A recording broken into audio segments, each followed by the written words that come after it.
Much thanks. Now, one of Britain's most prestigious universities, the creation of some of the country's best-known socialist intellectuals, took something of a pasting today. It learned what an independent inquiry had to say about its decision to take money from Colonel Gaddafi's son only weeks after giving him a doctorate. The London School of Economics boasts of its 16 Nobel Prize winners, although there was never really much danger of the Libyan dictator's son joining them. In fact, there was some uncertainty about whether he was even entitled to his PhD. Peter Marshall reports. The Gaddafi Foundation devotes itself to development and humanitarian work, especially in the social, economic, cultural, and, most importantly, in the human rights field.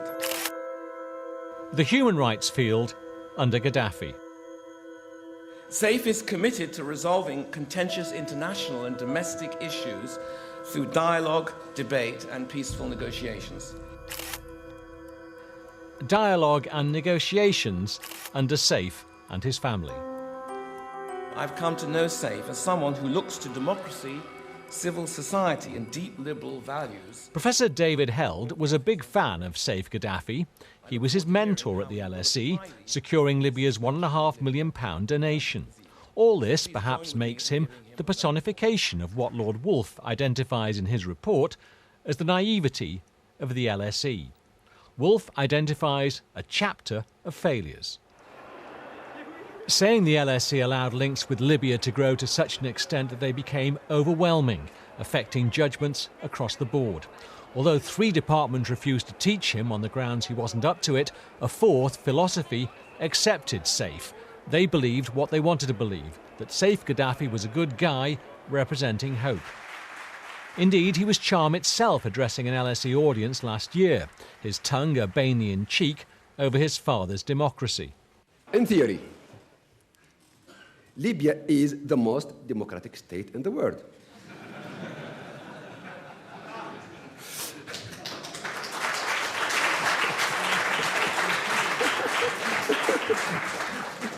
because in theory. And then, months later, back in Tripoli, there was Saif on TV threatening rivers of blood if the protest didn't stop. It's not as though they weren't warned. Lord Woolf notes that a professor here spoke of the very risky gamble of tying the LSE's reputation so closely to that of Saif Gaddafi. What if he turned out not to be a reformer after all? And so it came to pass. Lord Woolf says the London School of Economics now labours under a nickname. The learned lord judiciously calls it an antonym, the Libyan School of Economics.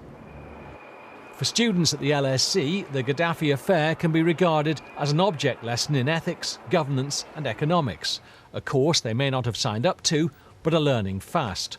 At the student newspaper, they see money, the donation, as the root of the trouble. The LSE has got somewhat of a culture of being a institution which drives for money, and I think this was just a product of furthering this in a desperate to try and up what we have. The young Gaddafi was no genius. Woolf says he duped his supervisors by using the work of others. Another professor suggested Saif purchased his degree. The Libyan $1.5 million was pledged just weeks after he got his PhD. But the LSE's director bridles at claims of a link.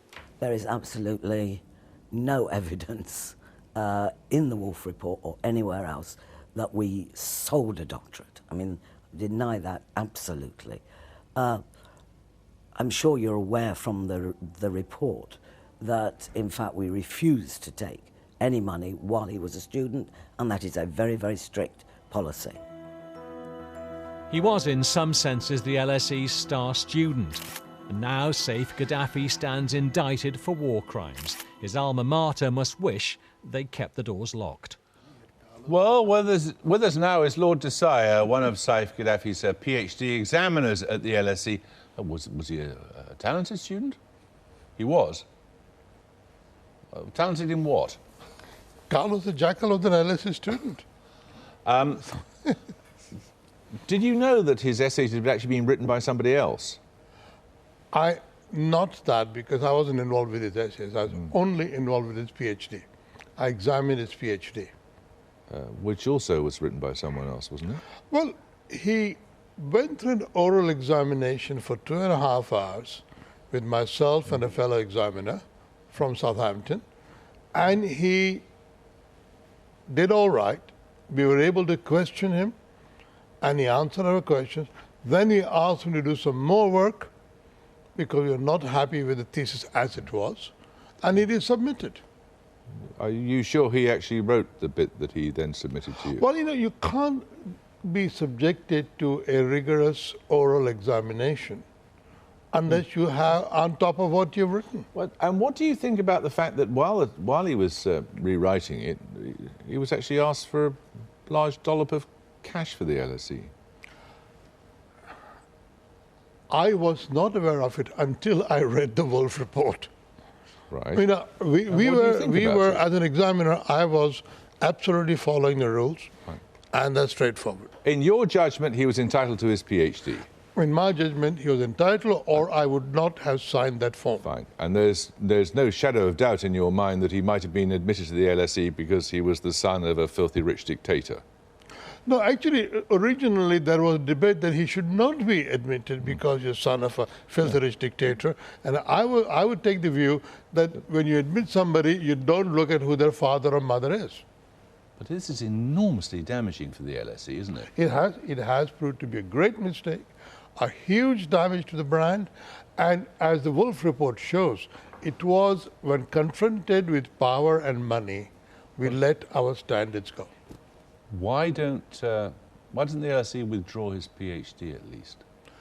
No, it is not.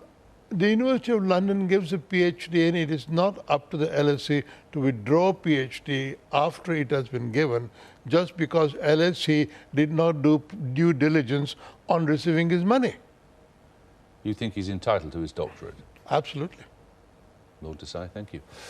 Well, that's quite enough excitement for one night. Good night.